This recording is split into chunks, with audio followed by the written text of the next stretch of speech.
Hello, friends. Uncle Marv here with another episode of the IT Business Podcast, your show, if you're an IT professional, where we chat about business operations, customer support, network operations, all that good stuff to help you run your business better, smarter, and faster. Welcome to the Wednesday live show presented by our good friends over at NetAlly. And we've got a bunch of great things that are going to be happening tonight. If you've seen the picture that I've posted, it's going to be a doozy. It's going to be fantastic. So I invite you to hang on. We're going to have a great Florida Man story segment, and we're going to have some great stories. So that is going to be our show. I do want to say again, thank you to our presenting sponsor, NetAlly. Are you tired of dealing with network performance issues? Well, look no further than NetAlly. Say goodbye to network downtime. Visit netally.com today to visit all their range of products to help take your network performance to the next level. And our live stream is presented by Computers Done Right. If you are looking for reliable IT solutions to streamline your business operation, don't let technology hold you back. Partner with computersdoneright.com and experience the difference firsthand. And I will be drinking from the ceremonial podcasting cup sponsored by our good friends over at Super Ops, your ultimate solution for streamlining operations and maximizing efficiency. Cheers.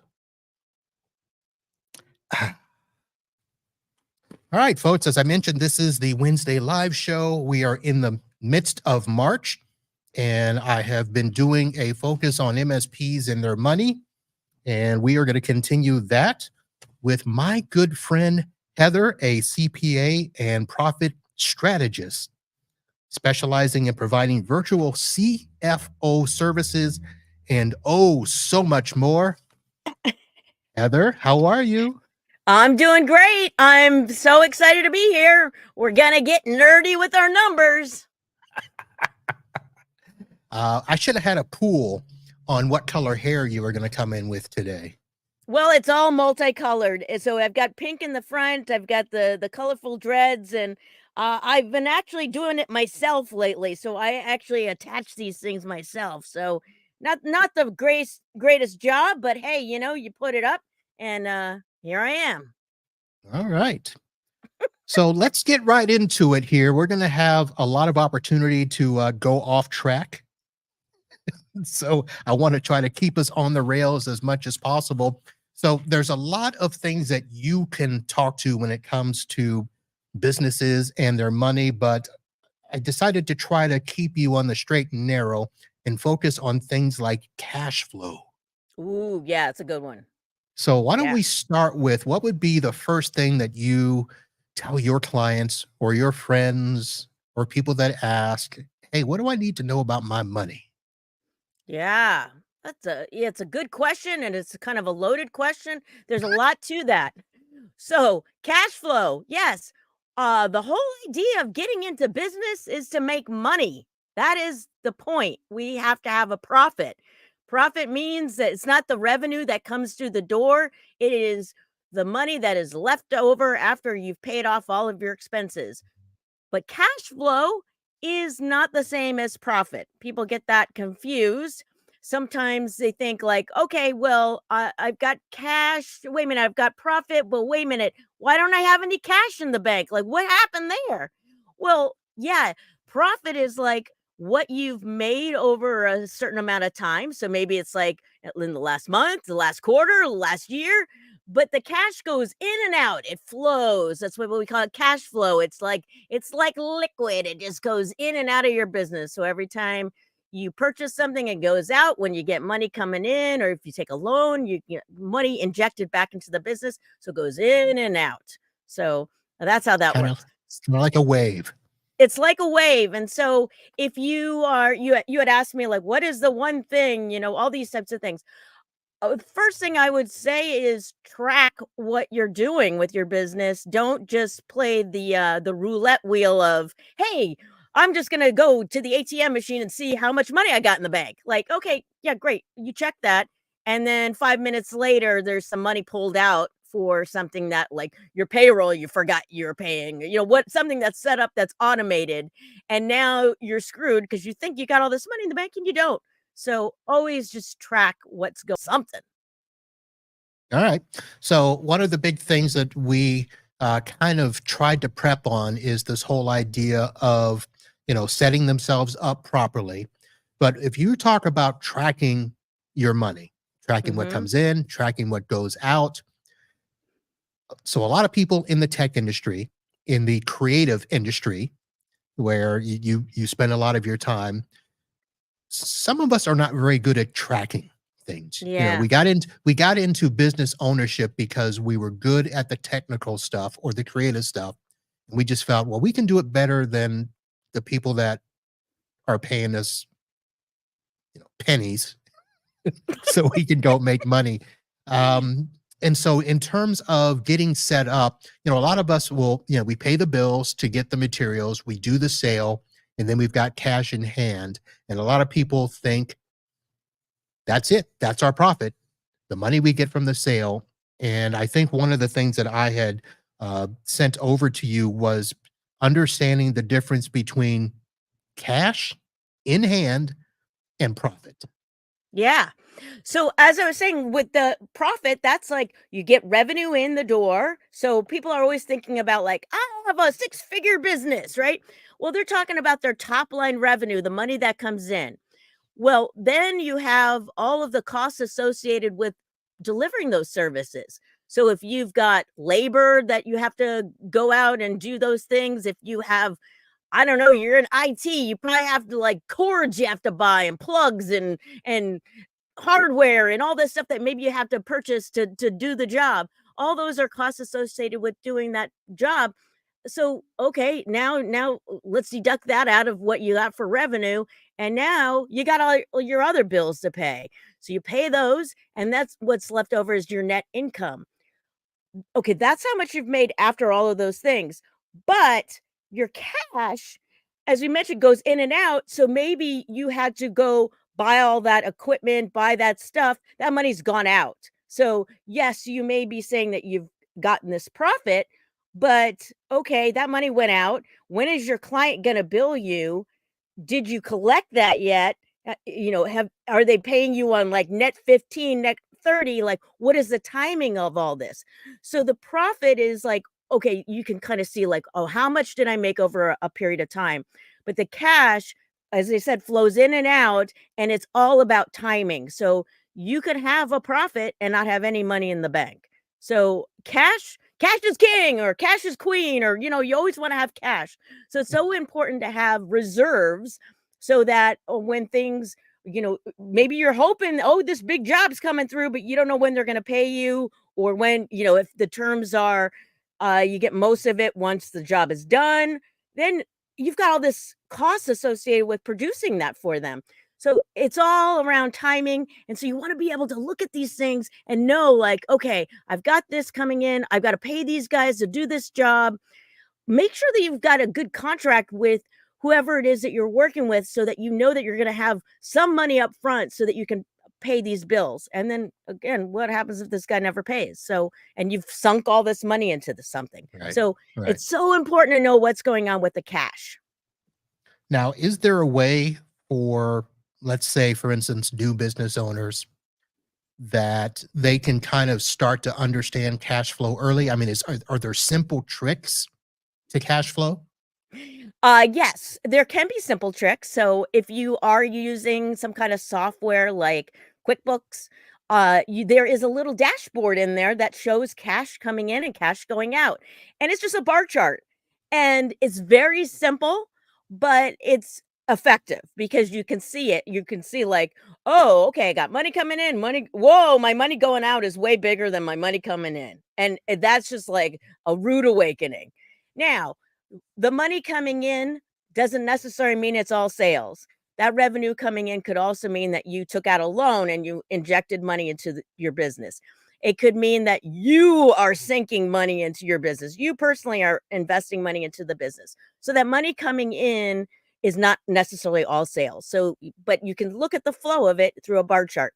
So, if you're in IT, think that you're probably pretty nerdy.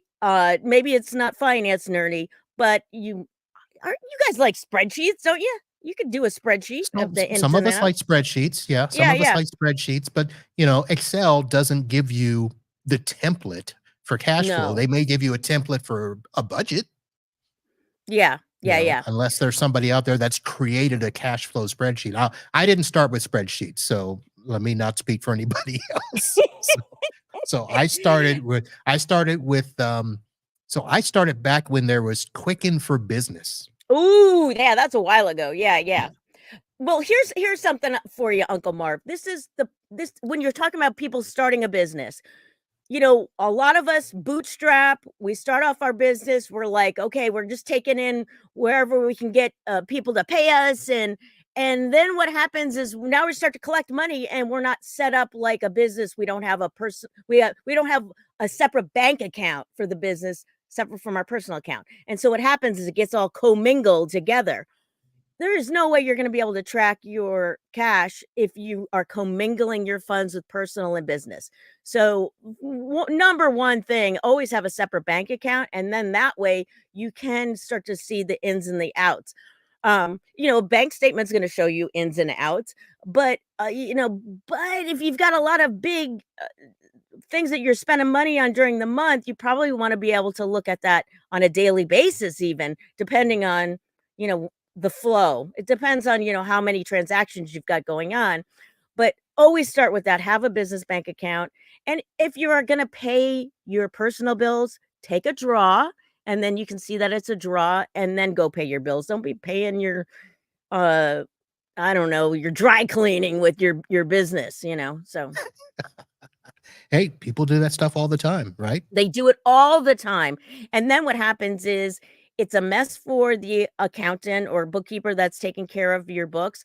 Or if you're somebody who waits until tax time, no shame. Lots of people do. They wait till tax time to get all the stuff together and they're compiling it. And if it's all commingled, one, it's going to be a lot more work for the accountant to kind of unravel that.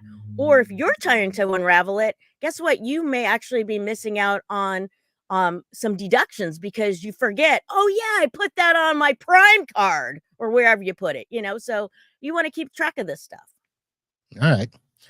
Now, we talked about cash flow, and then we also added the topic of profit and profit advising. So those are different things. Which one do you start with when you're talking with people? Yeah, I mean, it all is going to start with let's look at what we have in the data. So it's all about the data, right? We want to look at the data and then we can start to project the future. So it's hard to look into a crystal ball. We don't have accountants are not magical people. So we have to work with what numbers that we have and then we can look towards the future. So when it comes to doing profit strategy and all of that, it all has to do with what do you want in your business? What are your goals for your business and how are we going to get you there? So we have to look to the past, but and learn from the past, but then take that information and project it into the future. So if you've got no goals around your business, well, that's going to be difficult if you're just like doing things by the seat of your pants. But hopefully you've got goals around how much revenue you want to bring in. It could be, Marvin, if we're talking about assets, I would imagine that you guys probably have to buy like big pieces of hardware and things like that maybe you've got like some sunk costs in that. I don't know. Do you have to buy a lot of equipment for you or is it I mean, mostly for your clients? Yeah, most people. So, well, that's a topic I'll ask you about right after I say this.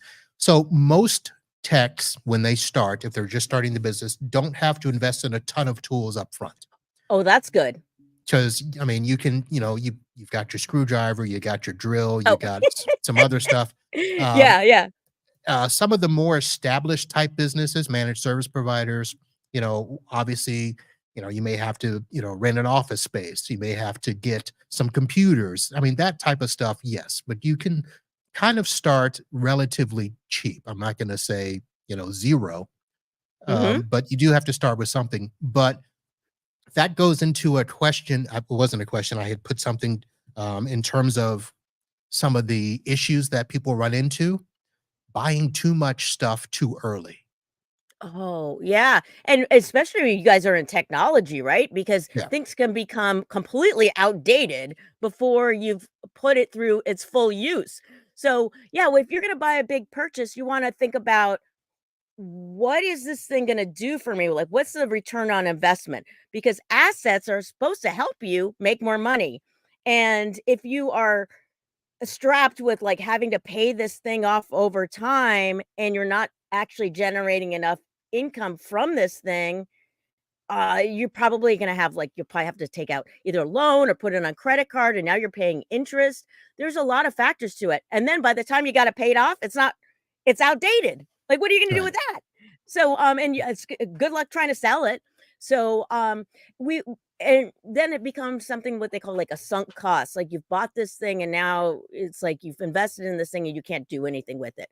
So, same thing happens with like inventory. You if you spend a lot of money on trying to have like a huge inventory of stuff. And I don't know in your case if you have inventory that you can sell to people, but it's just something that if you got too much of it, it's really hard to sell through if you are starting out and you don't really know what the demand is. Yeah. So I'm probably one of the few people, if you talk to others in our industry, I do keep inventory. I do keep some computers in stock. I keep monitors in stock. I keep, the keyboards, mice, and stuff like that. Some techs don't want to keep anything. Mm. I do it because one, I can afford to. I'm not strapped for cash, so I can afford to do that. And I don't keep a ton. It's not like I'm going to keep something on the shelf for 2, 3, 4 years. So I do that, but a lot of people don't, just because computers, like you said, they drop in value quick. Mhm. So that's the case. Now, here's something I was going to ask you, and I did not. And folks, I didn't have a full conversation with Heather. We've known each other for a while, but she doesn't know the business that much. So we have a lot of things that we do where we will have to do subscriptions with some Mm. of our Okay. tools. We've got remote software tools that we use to Mhm. connect to people remotely, to install stuff, manage their antivirus, their web protection, cybersecurity protection. And we have a lot of vendors where we have to commit to Ooh. 1, 2, or 3 years of a contract. Ooh. So that was one of the things that I know that I've talked with people about just starting out. And they're, well, I know I've got to go and get this contract. And I'm like, do you have a customer yet? Yeah. Or do you have a customer big enough to cover the contract that you're doing? And that's a big thing for us. Committing to a 3-year contract is tough in Yeah. this industry because, even though you can try to commit your customer to 3 years, customers try to break agreements all the time and get away with it Mm. a lot of time. Yeah. So with these contracts that you have, do you factor that in with all of your pricing to kind of cover yourself so that way you can at least break even? Like, say, if you bring on like two clients, you know that you're going to at least break even for those costs every year. Or is it like by each, or is it more like a cost of goods sold where it's like attached to each client, you have to do another 3-year contract? How does that work? No, no, no. The contract is between us and the vendor, Okay. and Okay. Yeah. it's, Yeah. what they call a certain number of endpoints. So you might have to guarantee, you know, in some cases 100 computers that are gonna be part of the deal, or 500 as Mm-hmm. part of the deal. Now, the larger the business, the easier it is to commit to that. If you've got, if you've got 1,500 endpoints, then you can live with a $500 minimum for 3 years. Because even Mm-hmm. if you lose a customer or two, you're still going to be above that 500 minimum. It's the people that are either on the border or underneath. Or if they lose a big customer and that takes away half of their endpoints, that's where it comes in handy. Now, I'll be honest, to this date, I have never signed more than a 1-year agreement. And I've only done that in the last year. I did my first one about let's see, 4 or 5 months ago. I'm going to be doing my second one here in the next couple of weeks. All of the agreements that I had done up until that time were month to month. Okay, So that I so didn't those have to are worry. out there in your industry. So yeah, They're I out mean, there, but they're yeah. going away. Ooh, okay. Or they're making it incentivized to do the multi-year. Meaning, for instance, so the one I'm going to be signing here in the next couple of weeks, the only reason I'm signing it is to not have a price increase.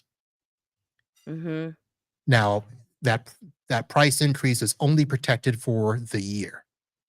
If I had signed 2 years, then it would be capped at X number of percent for the 2 years, and then a 3-year would be capped at X percent for 3 years. And then you get a whole bunch of other quirks in there. So that's how they're incentivizing. And what they're saying is, you can stay month to month, but we're going to raise your price whenever we freaking want to Yeah. whatever we want to. Yeah. Yeah, well, until you've got a proven business, you may want to do the month to month just till you figure that out, because if you've sunk yourself into a 3-year contract, and that's a lot of time Yeah. if you decide to pull out. So again, this is all goes back to the forecasting. So you want to look at, okay, if you know that you have to commit to these types of big expenses for a long period of time, how are you gonna cover this stuff? How many clients do you need? Is this feasible? Do you have capacity to serve these people? Do you have, enough runway to get the leads that you need to bring in more sales? I mean, can you sign people with longer contracts yourself if you have to commit to long contracts? So there's a lot of things to think about there with that. So, I mean, as far as you mentioned that some people are able to get like less than a year, it's going away. So when you are starting out, I mean, I I would talk to other people in the industry and just see who they work with. I mean, vendors is such a like important part of how we structure our pricing, to look at what are all the costs associated with what we do. Yeah. Because if we can't find the right vendors, we're gonna like just find ourselves as being like we have to do like be like the cheapest provider. We got to, it's like it's just kind of a race to the bottom at that Yeah. point. If you're, so finding the right vendors is always key. It is. It is. All right, Heather, let's do this. Let's do a quick shift, because I want to go Okay. back and do more of an introduction of you, because I Okay. only introduced you as Heather, because I hate saying your last name. No, It's it's fine. So, yep. So Zeitzwolfe. my last name is Zeitzwolfe. So my last name originally was Zeitz. My husband's name was Wolf, like woo. And so we did a mashup. It's Zeitzwolfe. So it's, Are you kidding? How do I not know that by now? I don't know. You maybe didn't ask. I don't know. So I people probably think didn't. like zeitgeist and they leave off the extra Z, but there's a Z in there because it was Zeitz. So it's like, Okay. yep. All right. Yep. You're There you right. go. I don't ask a lot of personal questions, so that's why I didn't know. So you have an accounting firm, Zeitzwolfe Accounting. Yep. You also have podcasts, and you have all these other things that I mentioned as a focus on your business. You're not the typical accounting CPA, as was mentioned in the description. Let me ask. I'm just Is it because I'm just making by faces? I don't know. just by looking at you, looking at your background, most people are not going to see accountant, right? Yeah, well, even my mom thought the same thing. She was like, "What? You wanna do what?" Like, my first degree is in fashion, and, I used to do theater, and my mom and I were clowns when I was a kid, so I've got this, like, kinda kooky background, and not just my green screen, but like just my professional background. And I went back to school to study business and really loved that. And I loved my accounting classes, but at the time I was studying advertising. And then I worked in market research and I was a project manager. Loved the nerdy stuff. And then I decided to go back to school and study accounting. And my accounting teachers were always like, hey, you should study finance or accounting, blah, blah, blah. And I'm just one of those people that, like, I love being creative, and I love data and analytics and all that kinda stuff. I mean, I get excited when I look at a graph and a flow chart, like, I'm like, "Woo!" Or making a spreadsheet. So, but I get equally excited about, like, using AI tools and making fun graphics and that sort of thing. So, it's just a kind of a balance. So, it makes sense to me, but as far as, like, what I look like, yeah, I mean, I could make myself look normal. I could make myself look Are you sure? I've done that, you know, but, as like, I love costumes, but I always feel like that's a costume to me because this is kind of like the real me. You're probably gonna find me, like, in a hoodie or something sparkly. I love the bling and the fun, and I found that people, yes, an accountant usually looks pretty buttoned down, but, it's actually kind of like it lets people, like, put their guard down a little bit, I think, with me because they're like, "Oh, she's a real person. She's not like a" I don't know. I don't wanna put accountants down because but there is a stereotype that they're the button-downy kind of boring types Yeah, and the all of that. fuddy-duddies, and some Yeah, of them yeah. golf, some of them golf, and I don't picture you on the golf course, though. Do you I golf? do not play golf. No. Okay. No, no, no, no. I'm more of a city person. Well, I guess you could live in the city and play golf, but to me, it's just like, it seems too boring. Bowling, I'd do that. Midnight bowling? I don't know. I don't know.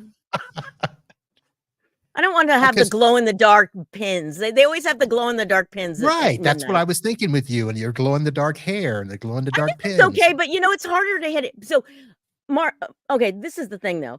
I am not the best bowler. I'm one of those people that I don't use the holes in the fingers. I use like my hands around the bowling ball, and then I kind of step forward, and it goes very, very slow Oh, down the thing, very slow, and then the pins start to fall a little bit, and then they fall a little bit more, and then you're like they're waving. You're like, is it ever gonna fall? Yeah, that's me. So.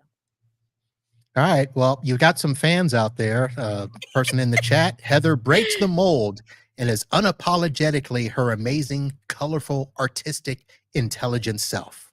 Oh well, that's very nice. I know this person, so that makes sense. But they were not a plant. Thank you, Jennifer. Right. So now getting back to you, the accountant, let's ask a simple question first. Okay. Who are your typical clients?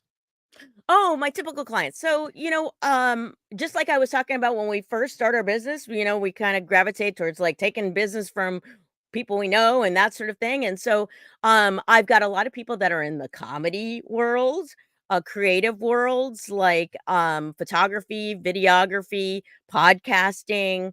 But then I also have other people that are like a therapist, woo woo crowd. What? Very open minded. Woo Woo woo, woo? woo What's that? woo, like people that do like Reiki and uh Reiki? healings and stuff. You don't know about that? No, do I Like gotta you're gonna make me um Google? uh, Woo I was woo, gonna call it medical metaphysical. I don't know. Metaphysical? Maybe that's woo not the right woo word. Reiki therapy. There you go. Yeah. People that, read tarot cards and that sort of thing, but that's just kind of generalizing You people mean like that. But witches and no, no uh, witches. I don't have any witches. But I wouldn't, I'm not nothing against witches, but Reiki? yeah. Interesting. Well, yeah. All right, that's So, another show. so people that, can see into your soul and do all the woo-woo crowd. I got a lot I of just those. want them to But see into the money. They don't need to see into my soul. Oh my. All right. So a big range of clients. When you say comedy, I got to go back and ask that. Are you talking like true comedians or like the improv troops? Oh, both of them, sure. Both? They Okay. all kind of run in the same circles. Yep. And theater people, I got some of them. I've got, sound people, I mean, and creative people, I mean, that's a kind of a general term, creatives. It can come in all different flavors, illustrators, book writers, yeah, they're all kind of in that same kind of thing. A lot of them are, dip their toe in podcasting as well. So, Right.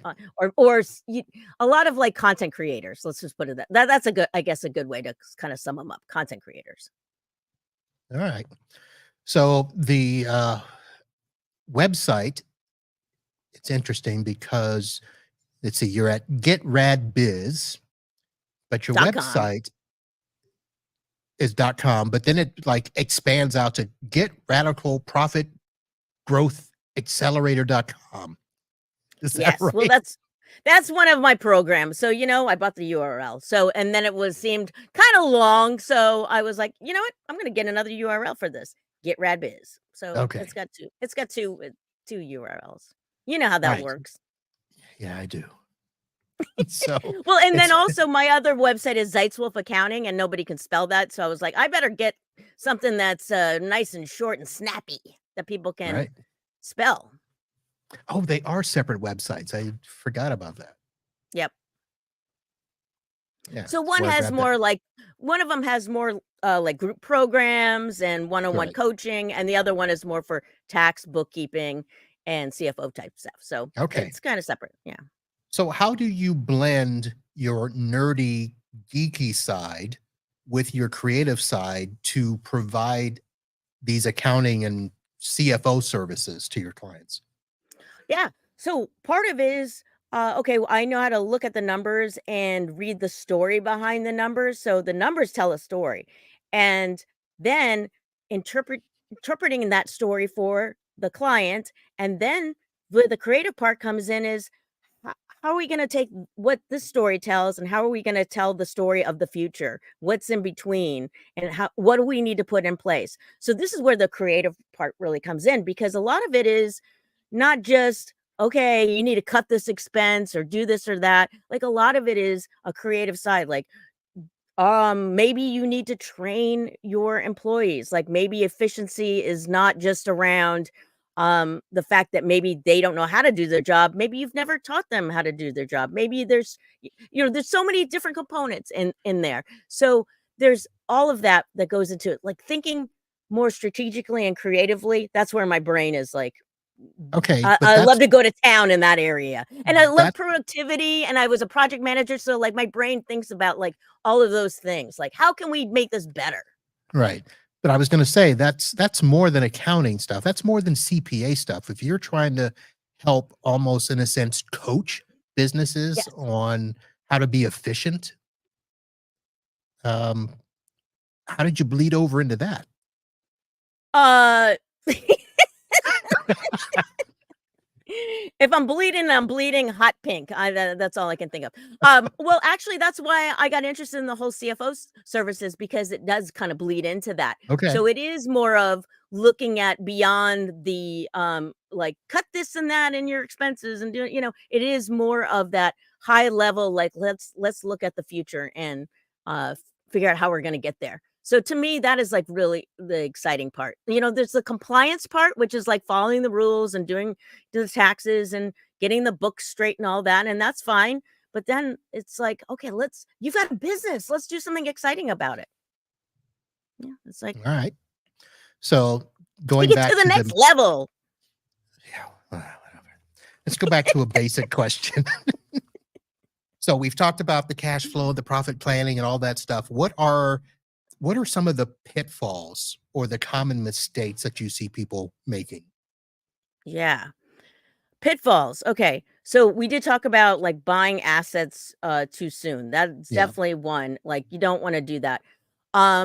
People always think like they have to have everything in place before they can actually start making money.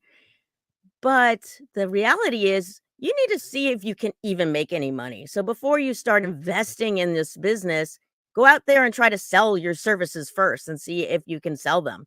If nobody wants them and you're stuck with a bunch of equipment, a fancy website, all this stuff, and again, insurance, there's, I mean, so many costs that are involved. Maybe you've had to rent a place.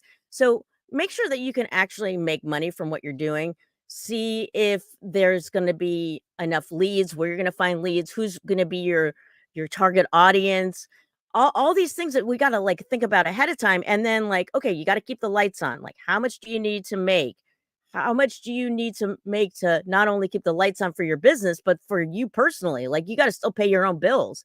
So, a lot of people get into entrepreneurship because they have a passion about things, but they're not thinking about long term how they're going to replace maybe those wages that they used to get. So, in the beginning, it might be keeping your job and then doing something as a side hustle and just experiment and see how that's going to work. Because experimenting is another part of just being an entrepreneur. You're going to fail. You're going to make some wrong decisions, but try to do it when there's not so much money on the line. To do that early. Right. Now, part of what we mentioned is you also help people create actionable steps to get to their goals. Yes. How do you go about doing that for somebody? Yeah. So actionable steps. So first we have to look at what your goals are. So again, I always start to look at like, okay, what are your personal goals? How can we put a budget around that? If somebody has a lot of like credit card debt, we have to also consider that as well. So how are we going to pay that off?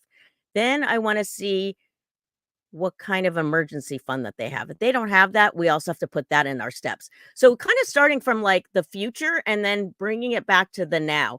So the actionable steps come from breaking it down in chunks. So we look at our big, hairy, audacious goals, our regular, just monthly goals of what we have to pay for ourselves, credit card debt, mortgages, keep your kid in college, whatever it is that your expenses are. Maybe you want to go travel, put money aside for that. So think about all those things, put some numbers behind it, and then we can start okay, so that's in the future. Let's bring it back to like, okay, this year, then quarter by quarter, month by month, and then we get to the now. And now we got to break it into weeks. So looking, how can we just chunk each thing down and then start to put strategies in place for each like milestone. So it could be each month or week or year, whatever, and then put smart goals into place. So we want to make sure that we're doing things that we can measure, obviously make sure that they're realistic and all the things that go into smart goals. So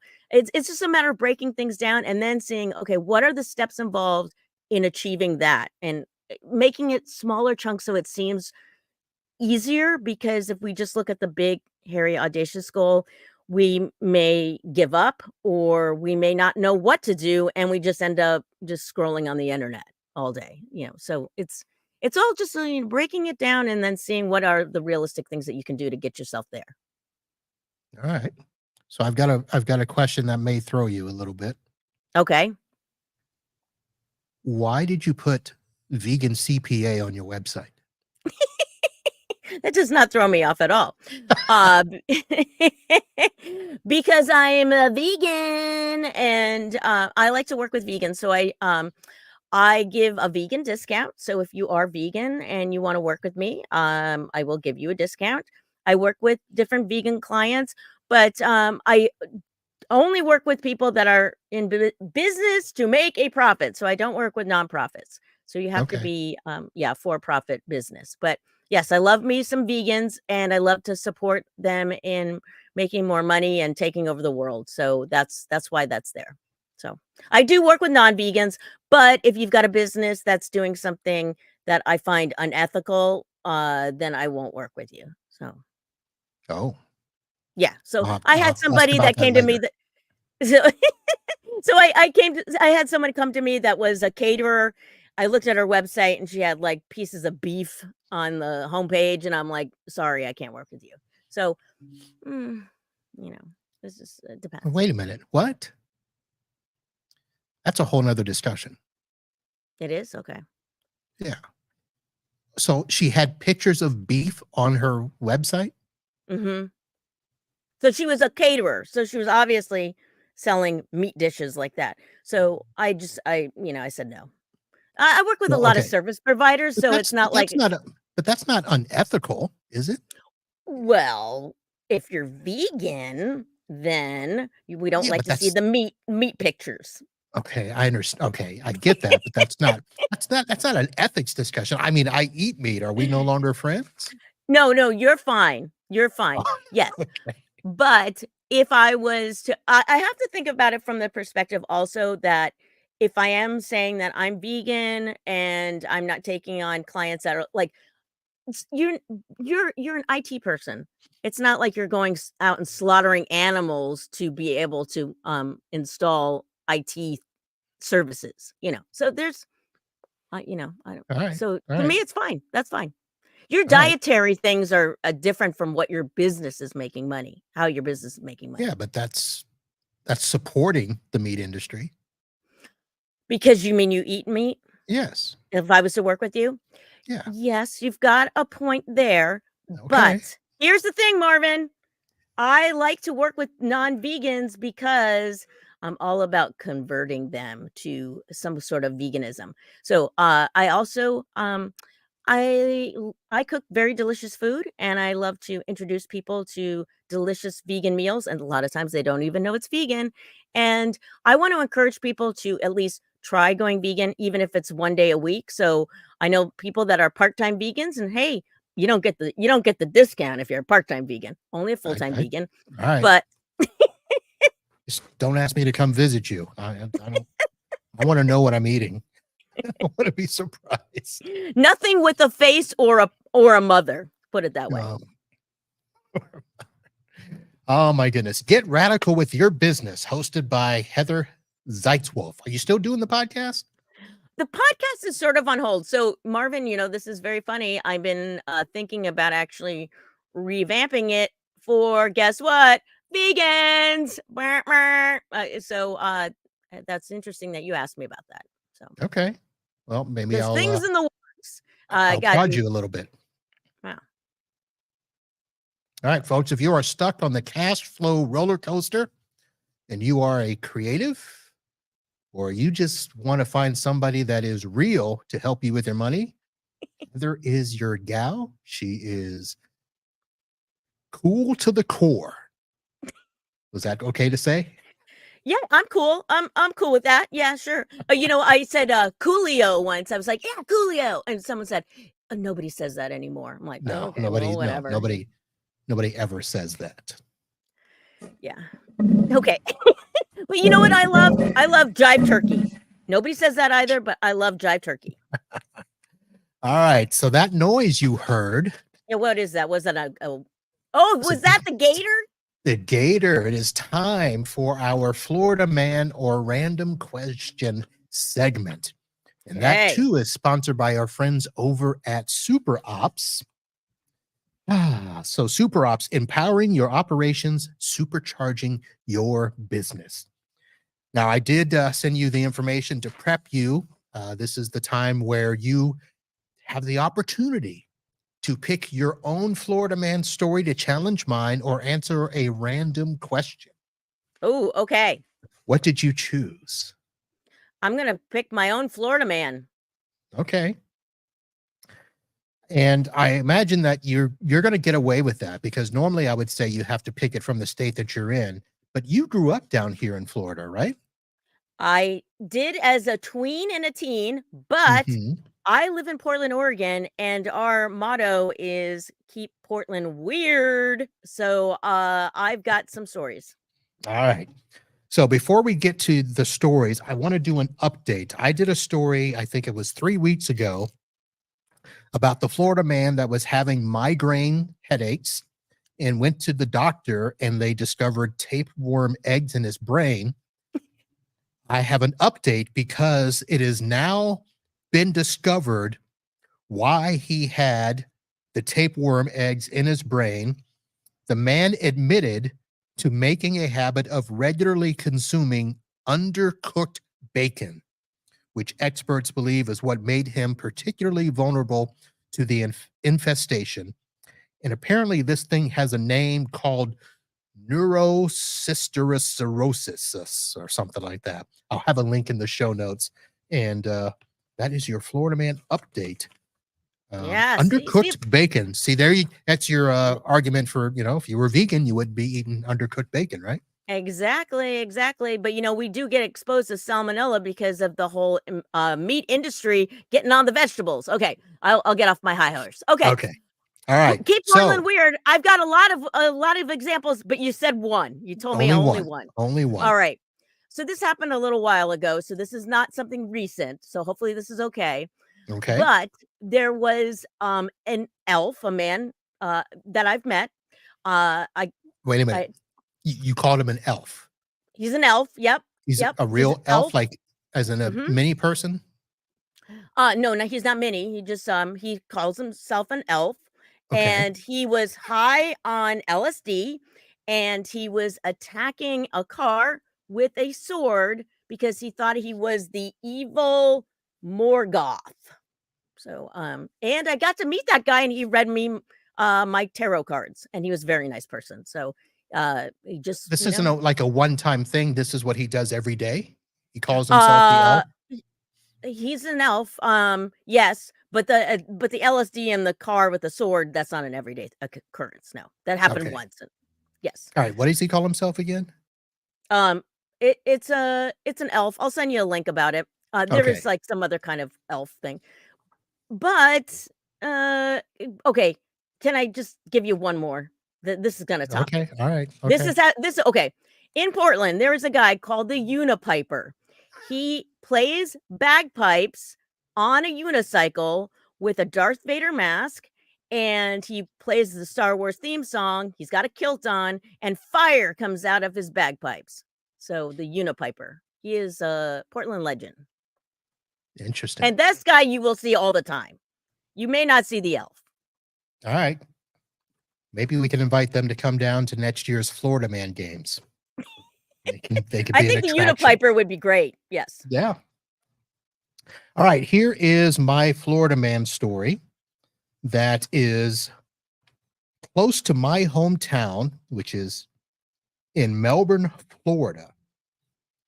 So this man was arrested after allegedly extorting over $80,000 from his wife to fuel his cocaine habit by falsely claiming he was involved with a drug cartel.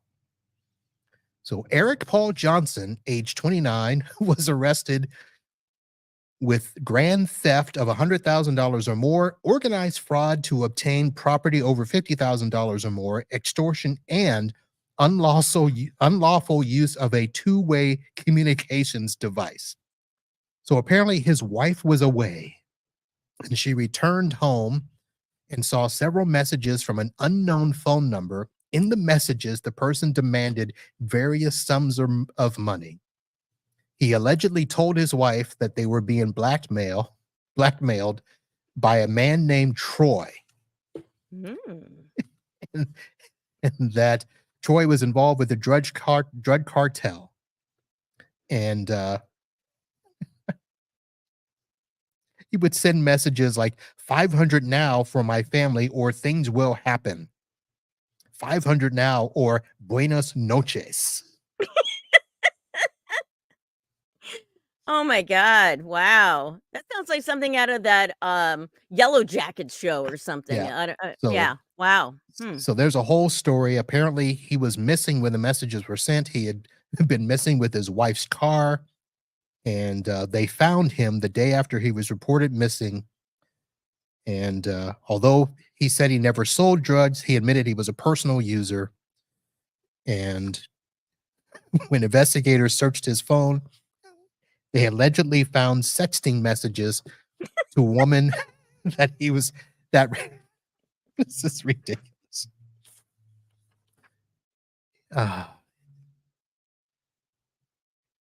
Wow, he had only met his wife in May of 2020. So right in the middle of COVID. And he disclosed to her then that he used cocaine and marijuana and worked for a drug cartel. He told her he was running a large quantity of cocaine. which was ultimately intercepted and resulted in a loss of $60,000. And she helped him pay off the alleged debt. Wow. Was she a stripper? What's the story behind her, I Doesn't wonder? say that. But wow. So she helped him pay off the debt. He had then stole another $9,000 by pulling money out of ATMs, and Ooh. $18,000. With all of that, the debt, the extra money, blah, blah, blah, the total came to $124,000 from her and other sources. Wow. So I'm going to have a chat with some of my peeps from the hometown and see if anybody knows who this kid is. Wow. But a lot of these Florida stories, they always have like something that's like some kind of like drug use. It always seems like there's some drugs in there. Yeah, Florida. drugs. So I lived in Fort Pierce, and so my dad, I remember like every morning he'd open up the paper and say like, "Who got shot today?" Like it's like there was always something weird going on. So Yeah, that is that's my state. That is my state. All right. So Heather, thank you very much for coming on the show thanks for and having me. chatting with us about cash flow. Cash flow, yeah, I gotta make sure that it flows. All right, folks. Her information will be on the website. She's got her guest page all set up with links to her website. You can find her on all the socials, LinkedIn, Thread, the Facebook. Yeah, Oh, a and bunch of I'm stuff. not on. Oh, yeah. I guess I am on Thread. I forgot. Yeah, but you know what? I just saw a thing come across LinkedIn saying that TikTok is like they're taking it down or something. I don't know. Or Yeah, whatever. I'm not I don't on it. know. Are you? Were you on Okay, it? there you go. I tried it. I think it's for the kids. It's it's not my thing. I'm just getting hip to the gram, to the IG. Coolio, Yeah. Okay. you jive turkey. Oh man. All right, folks. Thank you very much for hanging out. Thank you for all of Heather's friends that joined us and watched and put comments in the chat. And let's see here. I've got a couple of audio podcasts up. So, of course, folks, always head over to the website, itbusinesspodcast.com. Find your favorite podcatcher so that you will be notified when those come out, as well as these live shows here. Next week, I'm going to be back with my good friend Paco and maybe Rick from TechCon Unplugged and MSP Unplugged. And I have no idea what we're going to chat about, but we're going to have those guys come on and hang out. And we are going to continue with March as the MSP Money Month. Rayan Buccianico is going to be on for a couple of shows next week as well. It is going to be fantastic. Heather, we'll have to be seeing you around soon, right? Yeah, thank you. Thanks for having me on the show. It's been fun.